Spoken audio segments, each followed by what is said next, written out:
welcome to Live Interactive English. Hello everyone, I'm Mike. And I'm Sam. And we are back with Going to the Doctor Part 2. We have already been spending some time in Dr. Hetherington's clinic.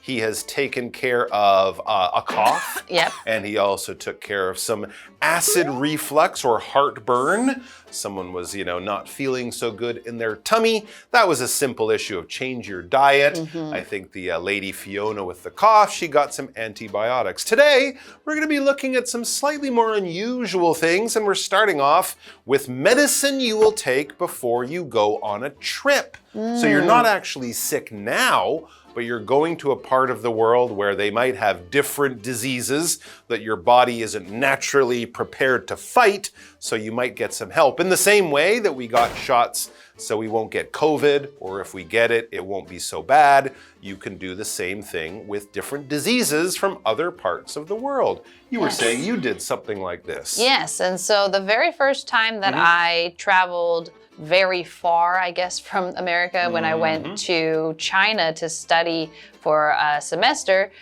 we had to get a whole bunch of shots. Now, unfortunately, I don't exactly remember what they were, but we did get several and had to get the vaccines. And basically, anytime you go to a totally different part of the world that you've never been to before, that maybe doesn't have the same standards of kind of cleanliness, or maybe even they just have different sicknesses than you have in your country, it's important to get these kinds of shots and vaccines beforehand so that your body is prepared and you don't spend your whole vacation super, super sick. Right. And so that's why when you travel, it's important to check on the kind of the CDC, the disease center, all this kind of stuff, and see the government websites. What do I need to go to this place so that I am safe when I am traveling? Exactly right. It's often a good idea to do this research quite a bit before you leave. Yes. Sometimes those medicines take time to work in your body. And I did this when I was a kid. We went to Africa. I got yellow fever, cholera, and typhoid, so I was safe when I was there. But I remember getting the shots, and for about a day afterwards, I felt quite sick. So you don't want to do this, the day before you get on the airplane or something. Do it a few weeks or maybe a month before you go. So let's do this. Go to I think they're called travel medicine clinics. Sometimes these are special little doctor's offices, and this is what they do. So you can do the research and get all the medicine you need before you go off on your wonderful holiday or on your travels. So let's do that. Preparing for travel in part 3. Herman is telling Dr. Hetherington about his travel plans. So, I'll be spending a few months working with children in Nigeria and Ghana. It sounds like you'll have a meaningful experience. However, there are some risks. Malaria is especially dangerous in West Africa, so I'm going to give you tablets for that. You should also buy some mosquito repellent with DEET and spray it on yourself regularly. That'll keep the mosquitoes at bay.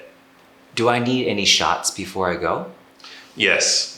The yellow fever vaccine is a must. I'd also highly recommend the cholera and typhoid vaccines. I can give you those today.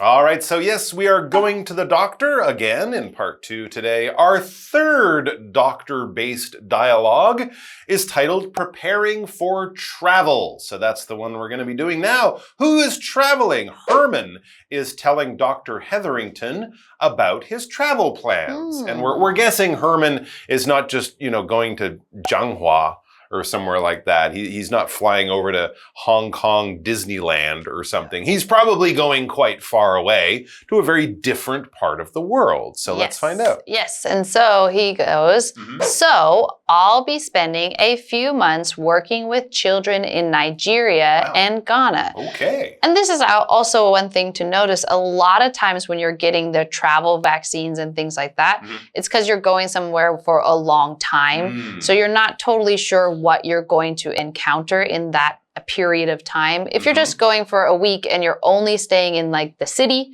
that's a little bit different than you're going for months to study and you might go on a field trip to a farm or something like that. That's true. In country areas with farm animals around, there would definitely be a higher chance of meeting some disease that your body just doesn't have a defense against. Yes. Yeah. Well, Dr. Hetherington is very, very interested. This sounds like quite an adventure, right? Going to West Africa, Nigeria, Ghana to teach children. That's pretty cool. Dr. Hetherington says it sounds like you'll have a meaningful experience.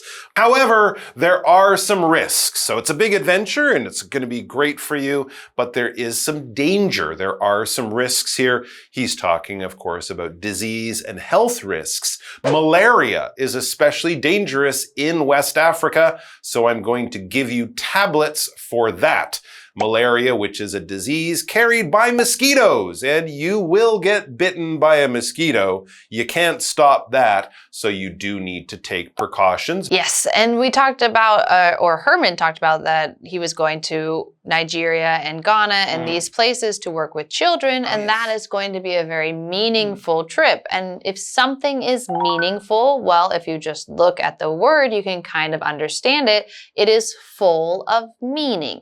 So this trip or this experience, it meant a lot to you. It had a very deep impact on you. It changed how you feel or how you think in some large way. And so that would be saying that was very meaningful. And our example sentence says, the relationship I have with my best friend is very meaningful. It means a lot to me. It is important. It changes who I am because I'm so close with this person. So all of those things mean it's very meaningful. Yeah, very important in an emotional kind of way, for sure. Then Dr. Hetherington has some further advice for Herman. Not only will Herman take these malaria tablets probably once a day, you should also buy some mosquito repellent with DEET and spray it on yourself regularly. Yes, very good tip. If you're going to be outside, and you will, get some mosquito repellent. Anything repellent is usually a chemical that will keep that thing, often an animal or an insect or some kind of pest that you don't want to bite you or be near you. It will keep it away, this chemical, and spray it on yourself regularly. That'll keep the mosquitoes at bay. And when you keep something at bay, you keep it away from you. You keep it from bothering you. If someone's attacking you, you might use your arms to keep them at bay, keep them from getting too close where they can hurt or damage you. And this spray will hopefully keep the mosquitoes at bay. A spray, or to spray, we can use it as a verb or a noun, is basically to shoot something out in very, very, very, very tiny bits of water or moisture. So if you're putting on some hairspray, you might do that. You might spray your body with something to put on your skin. And of course, when you cough, that's why we cover our mouth. We can spray germs around in these tiny little drops of water that kind of float in the air. And so if you're doing something like that that makes a spray, you are spraying something. So spray your face with water on a hot day to cool off. And our example sentence says, I spray my plants with water every day. Yes, and so then Herman goes, do I need any shots before I go? Which is a great question to ask because you'd like to get them first. There you go. A shot meaning a needle giving you medicine through your skin, like the COVID shots we were all getting a few years ago. So yes, anything like that, yes, Dr. Hetherington says a yellow fever vaccine is a must. That's one shot. I'd also highly recommend the cholera and typhoid vaccines. One and then another. That's 3 shots. I can give you those today. So he has the medicine right there. And as I said, Herman will probably feel a little bit sick for the next day or two, tired and a little, having a bit of headache, a little fever, but he'll feel better. And then off in Africa, he should be fine from all of these exotic diseases. Yes. Good stuff. Good. All right, let's take a break and then we'll be back. Oh man, I'm itchy.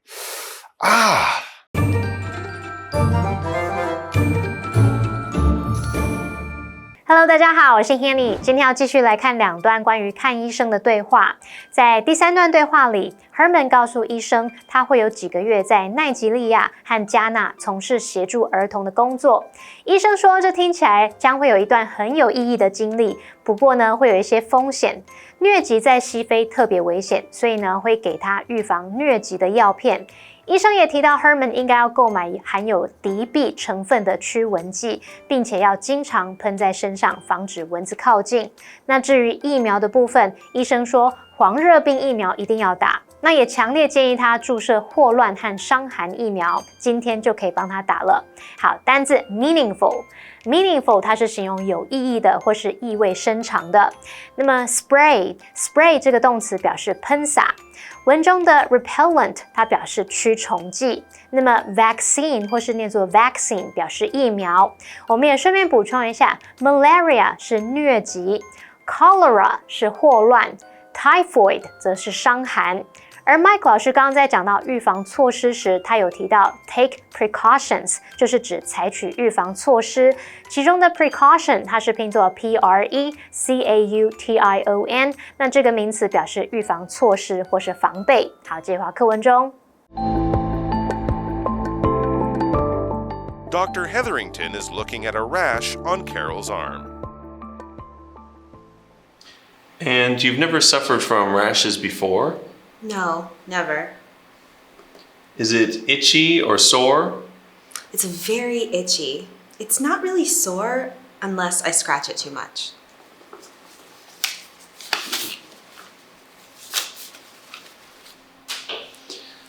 I think you could be having an allergic reaction to something.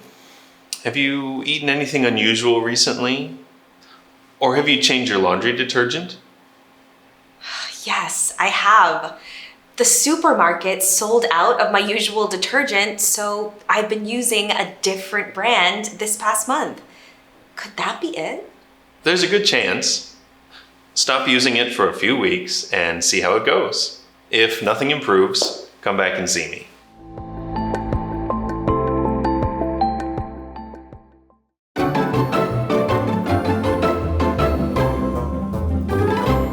Okay, welcome back. We are in our last dialogue. We're still at the doctor. So itchy. Yes, we are examining a rash. So Dr. Hetherington is looking at a rash on Carol's arm. And again, a rash is just something that is kind of red. It might be a little bit puffy. A lot of times it's itchy, but you can tell that it's not your normal skin. Something is going on and you don't know why it's there. And Carol is like, hey, what's going on? Yeah. I need to go check at the doctor and see what's happening. That's right. It's really uncomfortable. It's red. It hurts. It makes me want to scratch it. And it's getting bigger. It wasn't this big yesterday, and now it's getting, this is not good. So clearly, Dr. Hetherington has already, he's been looking at the rash probably quite carefully before, holding it up, seeing what he can see, because he already has a question for Carol. He says, and you've never suffered from rashes before?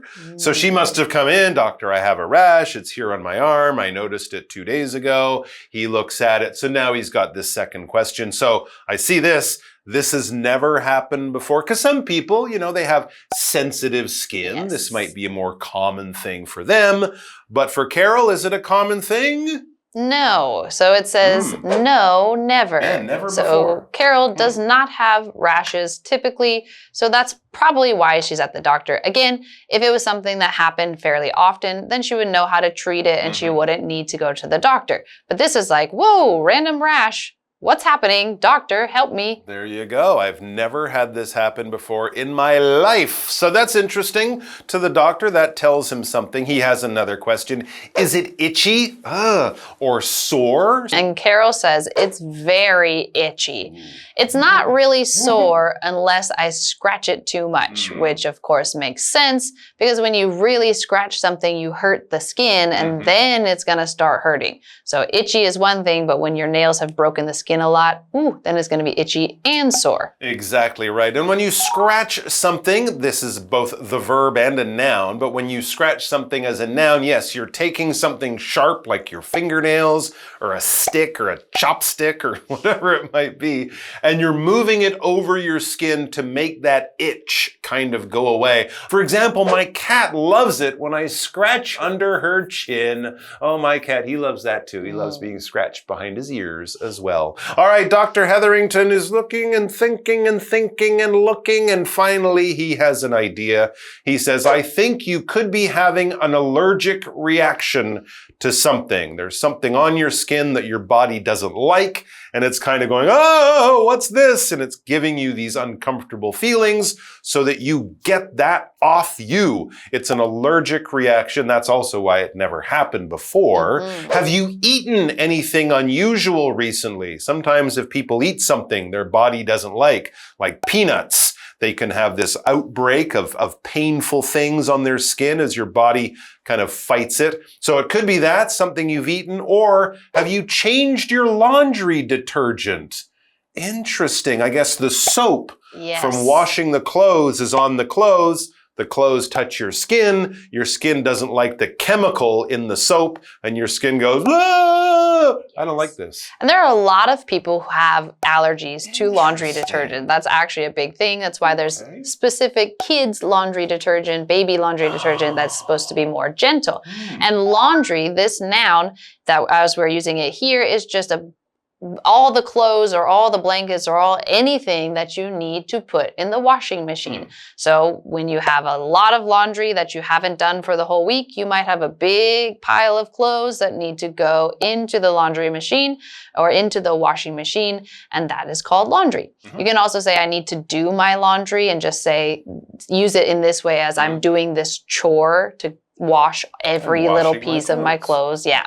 So it says, we have lots of laundry to do this weekend. So maybe the whole week you didn't do it, and now you have a lot to do. So Carol was listening to that and said, yes, I have. I have done something different, specifically about the laundry. And she says, the supermarket sold out of my usual detergent. So I've been using a different brand this past month. Could that be it? All right, so a different detergent, a different kind of soap, different chemicals. This one has something her body doesn't like. So the doctor says there's a good chance. That seems very likely or very possible. That's the best guess. Stop using it for a few weeks and see how it goes. So go back to your old laundry detergent, get one of those ones that are special for very, sensitive skin, but don't use that same one again. Get that out of your body, away from your skin. Things should get better. But he says if nothing improves, if things don't get better and you're still itchy, come back and see me. So there you go. I think if she makes this small change, washes her clothes again, the ones she washed with this old laundry soap, wash them again with the new one, she should be fine. Yes. So there you go. That's a good little tip, and also good for us to remember if you do have sensitive skin. Thanks for joining us, guys. All the best health to you and yours, and we'll see you back here soon. Bye-bye.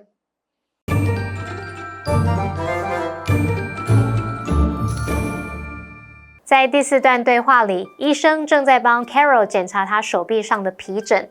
Carol 说她以前从来没有得过皮疹，她觉得很痒，但是不太会痛，除非是自己抓得太厉害。那么医生判断她可能对某些东西有过敏反应，问她最近有没有吃什么不寻常的东西，还是换过洗衣精之类的。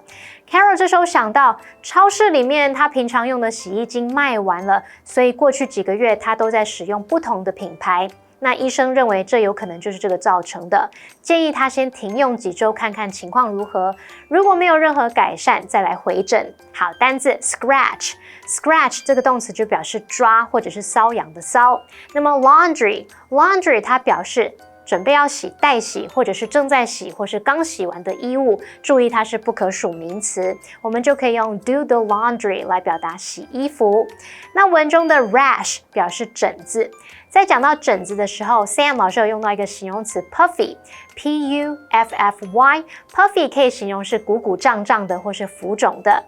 那么 Mike 老师也有提到 outbreak 这个名词 ，outbreak。outbreak 这个名词表示疾病啊，或者是暴力活动等等它的爆发。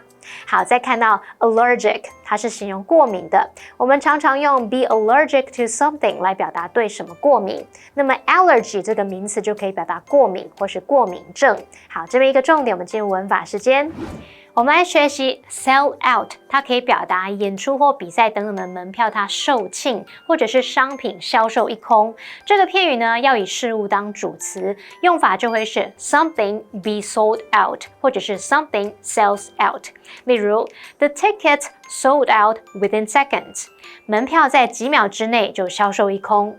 那另外以商店为主词的时候，我们要表达商店货物销售一空，这时候可以用商店当主词加上sell out， 或者是 sell out of something， 或者是商店当主词加上 be sold out， 或是 be sold out of something。举例来说 The shop was sold out of donuts when we got there。 我们到的时候，那间店的甜甜圈已经卖完了。好，那么以上这些讲解，同学别走开，马上回来哦。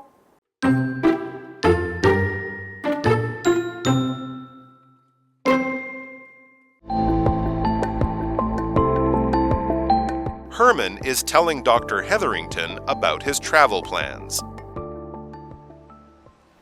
So, I'll be spending a few months working with children in Nigeria and Ghana. It sounds like you'll have a meaningful experience.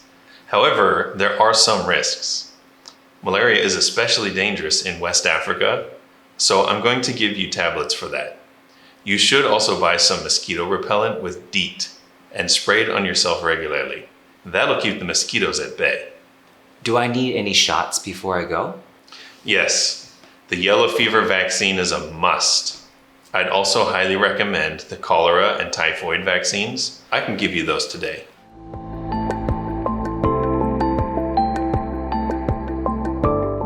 Dr. Hetherington is looking at a rash on Carol's arm.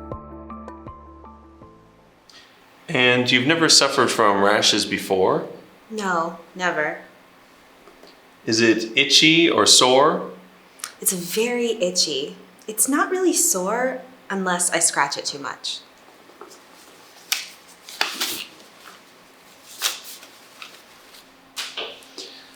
I think you could be having an allergic reaction to something.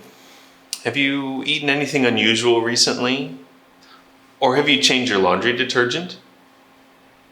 Yes, I have. The supermarket sold out of my usual detergent, so I've been using a different brand this past month.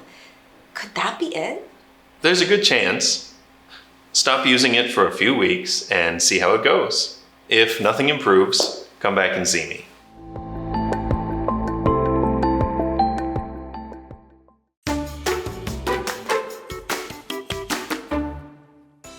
Today, we are continuing our journey along the old mountain line. We will explore the ruins of the Long-Teng Bridge. Why is it in ruins, you might ask? Well, let's find out, shall we? Another popular place on the old mountain line is the ruins of Long-Teng Bridge. The bridge is the tallest bridge on the mountain line. Long-Teng Bridge was built with only brick and granite, which are strong against earthquakes. Glutinous rice was used as glue for the piers. The deck of the bridge was destroyed in the 1935 Xinqiku Taichu earthquake, but the piers are still standing. Wooden stairs lead upward alongside the ruins of Long-Teng Bridge. To the left of the stairs is a shopping street that sells local street food, and to the right is a viewing point of the entire area. Each April, when the tong trees blossom, the mountains are covered in white petals. This site is known as April Snow. Together, the April Snow and the ruins of Long-Teng Bridge attract many rail and photography fans who come for beautiful pictures. Even though the Long-Teng Bridge is no longer a functional bridge, it is a mark that reminds us of the history of the old mountain line. Aside from that, there's still plenty of things to see and eat, while also being a perfect place to take some selfies.